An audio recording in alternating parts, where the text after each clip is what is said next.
This year, things are going to be different.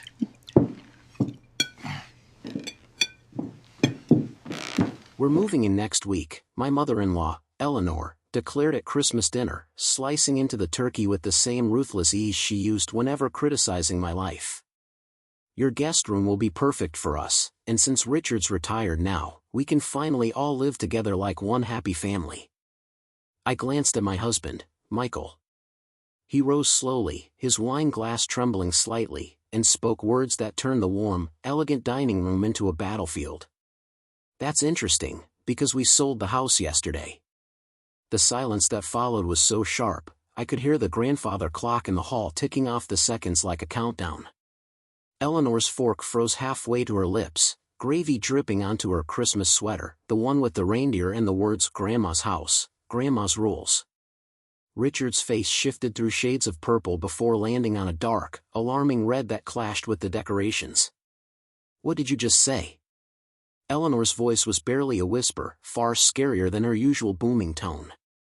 Michael placed his glass down with slow, deliberate precision. "We sold the house. Closed yesterday at 4. The new owners move in on January 15th. Michael Andrew Davidson." Eleanor rose from her chair like a sea monster rising from the depths. "You sold your house without telling your parents?" "Our house," I corrected quietly, though my heart was pounding. "We sold our house." Her piercing eyes swung toward me.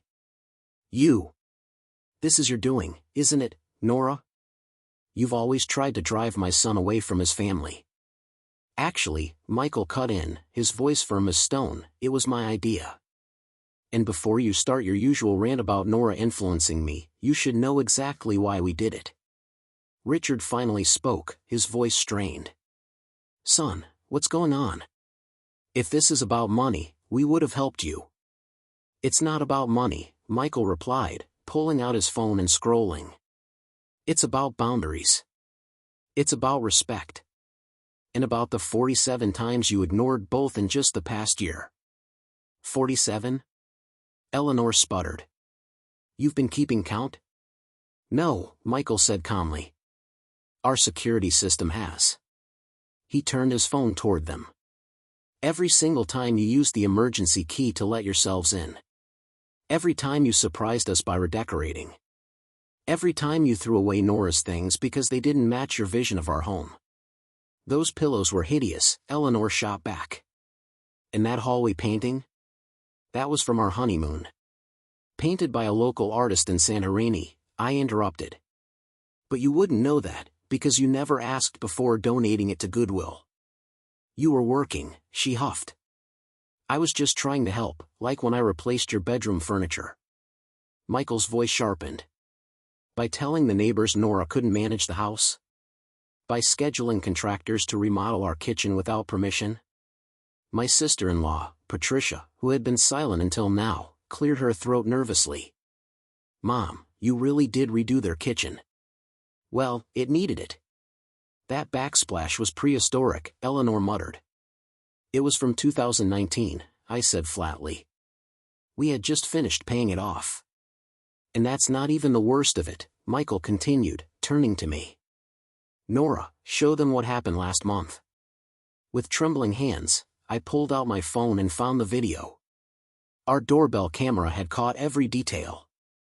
Eleanor leading her book club friends through our home while we were both at work, proudly showing them around and describing how she intended to fix everything once she moved in. "This is the office," her recorded voice chirped. "But of course, it'll be Richard's den. Nora doesn't really need a home office, she can work at the kitchen table like a normal person." The real Eleanor went pale. "You were recording me," she stammered. "The security system was recording," Michael corrected smoothly. "The same system that captured you telling the contractor we approved tearing down the wall between the kitchen and living room. The same system that caught you measuring our bedroom for your furniture, since we'd apparently be relegated to the guest room." "I never said that," Eleanor snapped. "Would you like me to play that recording too?" I asked sweetly. Richard raised his hand. "Enough. Eleanor, is this true?" "I was just thinking ahead," she huffed. "They've got all this space that we helped pay for. In the house we bought with the jobs you mock constantly, Michael interrupted sharply. I don't mock you. Nora's just pretending to be a career woman until the babies come, Eleanor shot back. Michael's voice turned icy. I recall you saying, my son could have married someone who knew their priorities. Thank God I'll be around when the grandchildren arrive. Well, it's true. Eleanor exploded. You're 34, Michael. When am I getting grandchildren? Never, he said evenly. Not if it means you moving into our home. The silence after those words felt like a gauntlet thrown. Eleanor opened and closed her mouth, stunned, before whispering, You don't mean that. I absolutely do. Michael clasped my hand. We've been trying for 2 years. 2 years of treatments, specialists, heartbreak. And you know what didn't help? Coming home to find the room we dreamed would be a nursery turned into your craft room. Because you wanted space for your hobbies once you moved in. I squeezed his hand, remembering that gut-wrenching day. The soft yellow walls we had painted together, gone.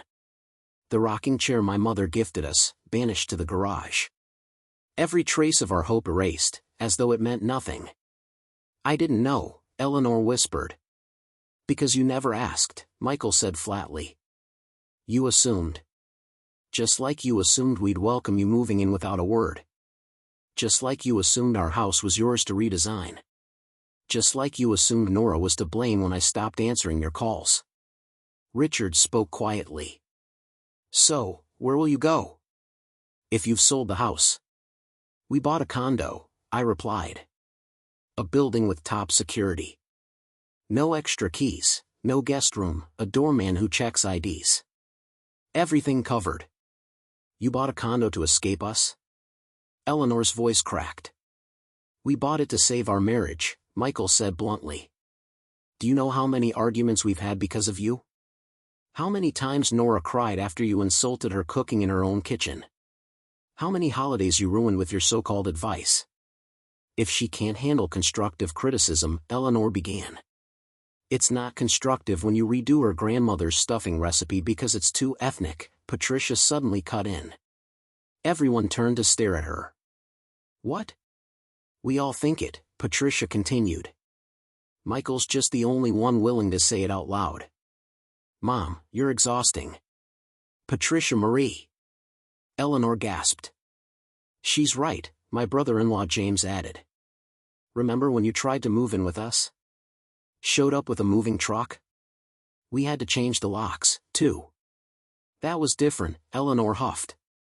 You had just had the baby, and you wanted to raise her your way. That's the point, James's wife, Linda, cut her off. You tossed out my breast milk because you thought formula was easier. You rearranged the nursery while I was asleep. You told the pediatrician I had postpartum depression simply because I asked you to leave. I see, Eleanor's voice was icy now. I see what's happening. My own children turning against me. Siding with their spouses instead of their mother. They're choosing sanity, Michael corrected firmly. They're choosing their marriages. Choosing to live as adults instead of staying children under your control. Richard, Eleanor turned to her husband. Are you really going to let them talk to me like this? Richard stared down at his plate. Eleanor, they're not wrong. We've talked about this. The kids need room to breathe. You promised you'd respect their boundaries. Boundaries, she snapped, spinning toward him. Boundaries? I carried these ungrateful children for 9 months each. I gave up everything for them. No one asked you to give up everything, Michael said quietly. We only asked you to call before dropping by. To respect our choices. To treat our spouses as part of the family, not as intruders. That's all. And now you're abandoning us, Eleanor sniffed. Selling your house just so you can escape your own mother. What will people think? Hopefully they'll think we're adults who make our own decisions, I answered.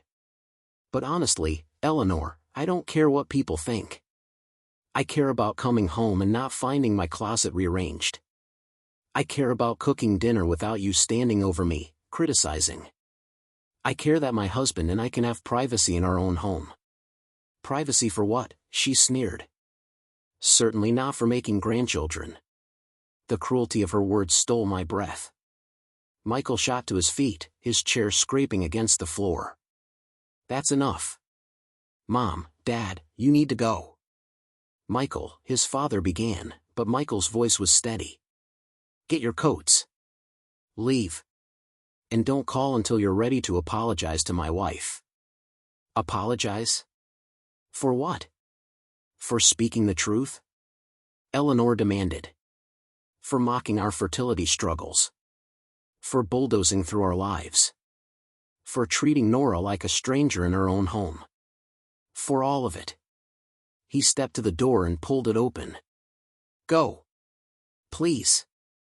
Eleanor straightened, gathering her pride like armor. Fine. But don't come running back when you realize family matters more than your so-called boundaries. Family respects one another, Michael replied. What you do isn't love, Mom. It's control. And we're done being controlled. They left in a storm of mutters and slamming doors. Patricia lingered a moment longer, giving me a quick squeeze. I'm proud of you both, she whispered. Maybe now the rest of us will finally find some courage, too. When they left, Michael and I stood in what had once been our dining room, soon to belong to someone else, surrounded by the wreckage of Christmas dinner. The turkey sat untouched, the side dishes perfectly arranged but cold. I'm sorry about what she said, about the baby, he murmured. It's not your fault, I replied, leaning into him. You were incredible. I can't believe you actually told them about selling the house. I couldn't let her act like moving in was already decided, as if our lives were just pieces of hers, I added.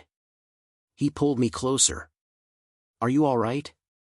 Better than all right, I said. And I was.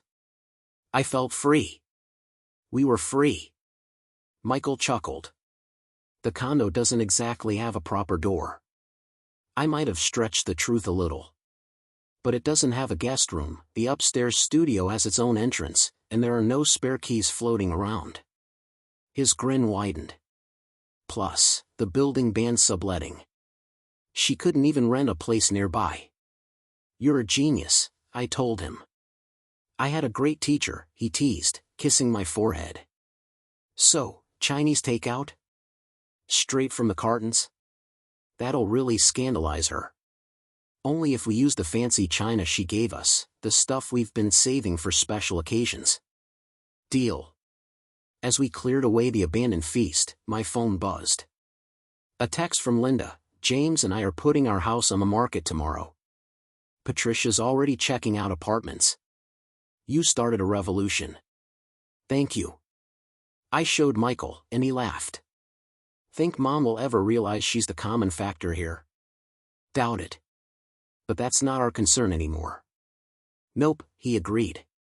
Our only challenge now is packing, and deciding which of her gifts just happened to get lost in the move. All of them. Every single doily and decorative rooster, I said. We laughed together, and it felt like coming up for air after being held underwater. The house we'd sold had been beautiful, but never truly ours. Eleanor's presence clung to every corner, her opinions stamped into every wall. But the new place, smaller, sure, no guest room at all, would finally belong to us. Ours, in a way this house never could. Sometimes the greatest gift you can give yourself is distance. And sometimes the truest Christmas present is honesty, wrapped in boundaries and sealed with a perfectly timed real estate deal. That day, the turkey wasn't the only thing that fell flat. So did the illusion, the pretense, the crushing weight of Eleanor's expectations. And honestly, it was the best Christmas dinner we never actually ate.